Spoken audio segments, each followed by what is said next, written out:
എന്തപ്പോ ഇതിനൊക്കെ പറ്റി പറയാ?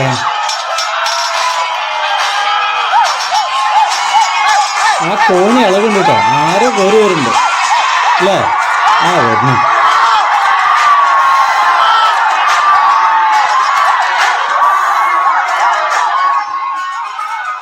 ഈ ഒറ്റയ്ക്ക് വഴിവെട്ടി വന്നൊക്കെ പറയുകയാണെങ്കിൽ അത് ഈ ഒരു മനുഷ്യന് പറയേണ്ടി വരും.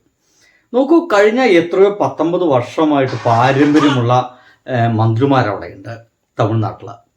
അത്രയ്ക്ക് പാരമ്പര്യമുള്ള രാഷ്ട്രീയ പാർട്ടികൾ അവിടെ ഉണ്ട്. അപ്പോഴാണ് കുറച്ച് മാസങ്ങൾക്ക് മുമ്പ് മാത്രം രൂപീകരിച്ച ഒരു പാർട്ടിയുമായിട്ട് വന്നിട്ട് ഈ ചെങ്ങാതി ഇത്തവണത്തെ ഭരണം മുഴുവൻ കൈയാറുന്നത്. അതും അവിടെ സിറ്റിംഗ് ആയിട്ടുള്ള മുഖ്യമന്ത്രി അടക്കം വൻ രീതിയിൽ പരാജയപ്പെടുന്നു. ആർക്കാണ് തങ്ങൾ വോട്ട് ചെയ്യുന്നത് പോലും അവിടുത്തെ ജനങ്ങൾക്ക് ഒരു പിടുത്തവുമില്ല.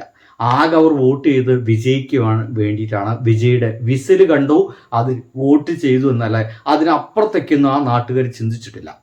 എനിക്ക് മനസ്സിലാക്കാൻ കഴിയാത്ത ഒരു വലിയ രാഷ്ട്രീയമാണ്. നമ്മളിപ്പോൾ എല്ലാവരും ചർച്ച ചെയ്യുന്നത് എങ്ങനെയാണ് UDF ഇവിടെ 100 സീറ്റ് കിട്ടിയെന്നാണ്. ഇവിടെ 100 സീറ്റ് കിട്ടിയതൊക്കെ പോട്ടെന്നേ, അത് ഇന്ത്യയോളം തന്നെ പഴക്കമുള്ളൊരു പാർട്ടിയാണ് UDF. കോൺഗ്രസ് ഇന്ത്യയോളം തന്നെ പഴക്കമുണ്ട് ആ പാർട്ടിക്ക്. അങ്ങനെയുള്ളൊരു പാർട്ടി തന്നെയാണ് ഇപ്പുറത്തുള്ള LDF-ഉം. അവർ തമ്മിലുള്ള മത്സരമാണ്. അതിവിടെ കാലാകാലങ്ങളായിട്ട് നടക്കുന്നൊരു മത്സരമാണ്. ഒരു 5 വർഷം അവരാണെങ്കിൽ ഒരു 5 വർഷം ഇവർ എന്ന രീതിയിൽ ഇങ്ങനെ ഭരണം മുന്നോട്ട് പോയിരുന്നു. ഇപ്പോൾ ഇതൊരു വലിയ പരാജയമായിട്ട് തോന്നുന്നു. കഴിഞ്ഞ 2 ടേമിൽ ഇവിടെ LDF ഭരിച്ചുകൊണ്ട് മാത്രം ഇതിവിടെ ഒരു വൻ പരാജയമായിട്ടുള്ള തോന്നലിലേക്ക് ആളുകൾ എത്തിക്കുന്നുള്ളൂ. ഇതൊക്കെ വിട്ടേക്കൂ, കേരളത്തേക്ക് മറന്നേക്കൂ. എന്താണ് തമിഴ്നാട്ടിൽ നടക്കുന്നത് എന്നുള്ളതാണ്.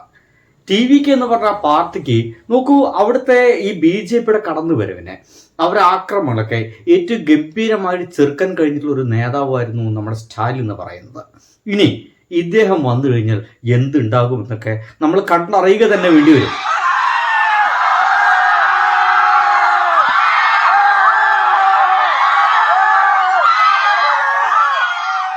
വിജയുടെ സിനിമ പോലെ തന്നെയാണ്, ഒരുപക്ഷെ സിനിമയേക്കാൾ അപ്പുറത്താണ് ഇവരുടെ ഈ ഒരു ആരാധന ഒക്കെ തോന്നിപ്പോകുന്നുണ്ട്. സിനിമയൊന്നും ഒന്നുമേ അല്ല. നോക്കൂ, ഒരു ചരിത്രം ആവർത്തിക്കും എന്ന് പറയുന്ന പോലെ ഒരു പോസ്റ്റ് ഇപ്പോൾ നമ്മുടെ മുമ്പിലേക്ക് ഇങ്ങനെ വന്നിട്ടുണ്ട്. ചരിത്രം ആവർത്തിക്കുക തന്നെയാണ്. ഈ സിനിമയിൽ നിന്ന് വന്ന അവിടെ മുഖ്യമന്ത്രി ആയിരുന്ന ആളുകളുടെ ലാസ്റ്റ് ഒരു മനുഷ്യനാണ് ഇപ്പോൾ നമുക്ക് ഈ ജോസഫ് വിജയ് എന്ന് പറയുന്നത്. തീർച്ചയായിട്ടും അവിടെ ഭരണം കിട്ടണമെങ്കിൽ 115ഓളം സീറ്റുകൾ വേണം, 18ഓളം സീറ്റുകൾ വേണം. ആ 18, 19 സീറ്റ്, 20 സീറ്റോളം ഇനി വേണമെങ്കിൽ മറ്റു പാർട്ടിയിൽ നിന്ന് വിജയ്ക്ക് തീർച്ചയായിട്ടും കടമെടുക്കേണ്ടി വരും. ഒപ്പം തന്നെ സ്വന്തം പാർട്ടിയിൽ നിന്ന് ആരും പോകാതിരിക്കാൻ വേണ്ടിയിട്ടുള്ള ശ്രമങ്ങളും അദ്ദേഹം നടത്തിക്കൊണ്ടിരിക്കുന്നുണ്ട്.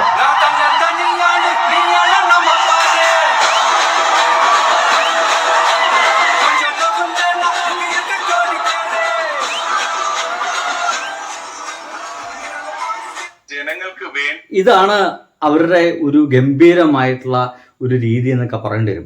എന്തായാലും വിജയിനെ കാണാൻ വേണ്ടിയിട്ട് ഇപ്പൊ തൃഷൊക്കെ പരസ്യമായിട്ട് തന്നെ, ഇത്ര കാലവും രഹസ്യമായിട്ടൊക്കെ ആയിരുന്നു കൂടിക്കാഴ്ചകൾ എന്നൊക്കെ പറയുന്നുണ്ട്. പക്ഷെ ഇപ്പോൾ പരസ്യമായി തന്നെ തൃഷ കാണാൻ വരുന്നുണ്ട്. വേണ്ടി ആവശ്യമേ എനിക്കില്ല. புரியுதுங்களா உங்களுக்கு? மக்களுக்கு தப்பே நடக்காது, தப்பே நடக்க விட மாட்டேன். இப்ப நான் சொன்னல, மக்கள் காசுல இருந்து ஒரு பைசா கூட தொட மாட்டேன்னு. அத இப்ப ஆண்டுகிட்டு இருக்கிறவங்க, இதுக்கு முன்னாடி ஆண்டவங்க தில்லா சொல்ல முடியுமா?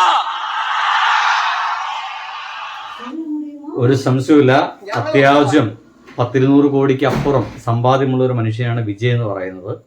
അങ്ങനത്തെ ഒരാൾക്ക് മക്കൾ പണത്തിൽ വേണ്ട എന്നൊക്കെ അയാൾ തുറന്നു പറയുകയാണെങ്കിൽ അത് തീർച്ചയായിരിക്കും. ഈ അടുത്ത് തന്നെ ഒരു അപകടം പറ്റിയ സമയത്ത് എത്രത്തോളം തുകയാണ് അദ്ദേഹം ആളുകൾക്ക് സഹായിക്കാൻ വേണ്ടി കൊടുത്തത് എന്ന് നമുക്ക് തീർച്ചയായിട്ടും അറിയാം. എന്തൊക്കെയായാലും ഏകദേശം ഒരു സംഘീയ രാഷ്ട്രീയത്തെ ശക്തമായിട്ട് എതിർത്തിരുന്ന ഒരു സ്ഥലമായിരുന്നു തമിഴ്നാട്.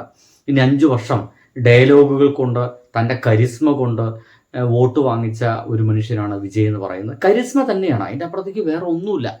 അദ്ദേഹം സിനിമ കൊണ്ട് ഉണ്ടാക്കിയെടുത്ത ആളുകളെ സഹായിക്കും, ആളുകളുടെ നാടിനെ രക്ഷിക്കാൻ വേണ്ടി വന്നിട്ടുള്ള ഒരു നായകൻ എന്ന് പറയുന്ന ഒരു ലേബലായിരുന്നു ഇതിന് സിനിമ മുഴുവൻ. വിജയുടെ സിനിമകളൊക്കെ കണ്ടാൽ നോക്കിയാൽ മതി. ഒരു ഗ്രാമത്തെ രക്ഷിക്കാൻ വേണ്ടി വരുന്ന ഒരാൾ, അതിനപ്പുറത്തേക്കുള്ള കഥകളൊന്നും വിജയ് ചെയ്തിട്ടില്ല എന്ന് മനസ്സിലാക്കണം. അങ്ങനെയുള്ള ആ വിജയെ ഇവർ വിജയിപ്പിക്കണമെങ്കിൽ അതിൻ്റെ പുറകിൽ കൃത്യമായിട്ടുള്ള കാരണങ്ങളൊക്കെ തന്നെ ഉണ്ടെന്ന് നമ്മൾ വിചാരിക്കണം. ആ ഒരു കാരണങ്ങളിലൊന്ന് നമ്മൾ മനസ്സിലാക്കേണ്ടത് അത് ഇങ്ങനെയാണ്. நம்ம ஆட்சிக்கு வந்த அடுத்த நிமிஷம் என்ன செய்ய போறேன்னு சொல்றேன்.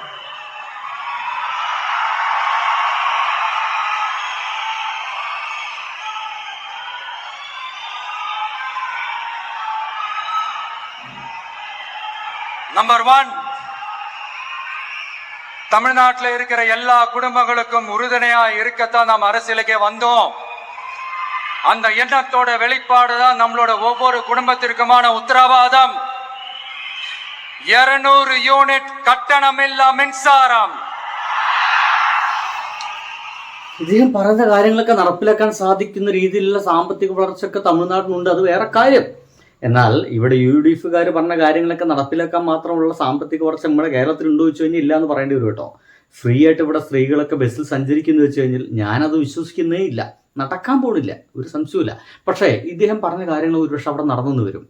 പക്ഷെ ഇതിനൊക്കെ അപ്പുറത്ത് നമ്മൾ വിചാരിക്കേണ്ടത് ഇവിടെ ഒരു UDF-നെ നയിക്കാൻ വേണ്ടി കുറേ ആളുകളുണ്ടായിരുന്നു, ഇവിടെ LDF-നൊക്കെ നയിക്കാൻ വേണ്ടി കുറേ ആളുകളുണ്ടായിരുന്നു. പക്ഷേ അവിടെ ഒരൊറ്റ മനുഷ്യൻ, വിജയ് എന്ന് പറയുന്ന ഒരു ഒറ്റ മനുഷ്യനാണ് ആ സംസ്ഥാനം, ആ ഒരു വലിയ സംസ്ഥാനം മുഴുവൻ ഓടി നടന്ന് എല്ലാവർക്കും വേണ്ടി. ഒപ്പമുള്ള പുതിയ ആളുകളാണ്, പുത്തൻ ആളുകളാണ്, ആർക്കും ആ മുഖം പരിചയമില്ലാത്ത രാഷ്ട്രീയ പ്രവർത്തകരാണ്. അത്തരം ആളുകളൊക്കെ ഓരോ സ്ഥലത്തും പോയിട്ട് ആളുകളെ പരിചയപ്പെടുത്തി, ഓരോ വീട്ടിലേക്ക് കയറി വോട്ട് ചോദിച്ച പോലെ ഓരോരോ മുക്കും മൂലയും പോയിട്ട് പരിചയപ്പെടുത്തി സംസാരിച്ച് ഇദ്ദേഹം ഡയലോഗ് അടിച്ച് മാത്രം നേടിയെടുത്ത വോട്ടുകളാണ്. ഒന്ന് ആലോചിച്ച് നോക്കി, യജ്ജാതി കരിസ്മയായിരിക്കും ഈ ഒരു ചെങ്ങാതി അവിടെ ഉണ്ടായിരിക്കും ഒറ്റയ്ക്ക്.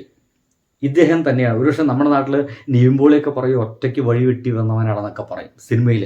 അതേപോലെ ഈ രാഷ്ട്രീയത്തിൽ, പക്ഷെ തമിഴ്നാട് രാഷ്ട്രീയത്തിൽ ഒറ്റയ്ക്ക് വഴിവെട്ടി വന്നവൻ തന്നെയാണ്. ഇപ്പോഴത്തെ കോൺഗ്രസ്സുകാരെ പറഞ്ഞിരിക്കുന്നു വിജയെ സപ്പോർട്ട് ചെയ്യണം, വിജയെ സപ്പോർട്ട് ചെയ്യേണ്ടത് ആവശ്യമാണ് എന്ന രീതിയിലൊക്കെ ഇപ്പോൾ കോൺഗ്രസ്സുകാർ പറഞ്ഞിട്ടുണ്ട്. വിജയെ പിന്തുണയ്ക്കണം,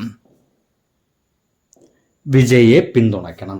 ഒപ്പം തന്നെ രണ്ടാമതായിട്ട് വിജയ് ഇപ്പം തന്നെ ചെയ്തിട്ടുള്ള ഏറ്റവും പ്രധാനപ്പെട്ട കാര്യം, ഒരു വലിയ റിസോർട്ട് ബുക്ക് ചെയ്ത് വെച്ചിട്ടുണ്ട്.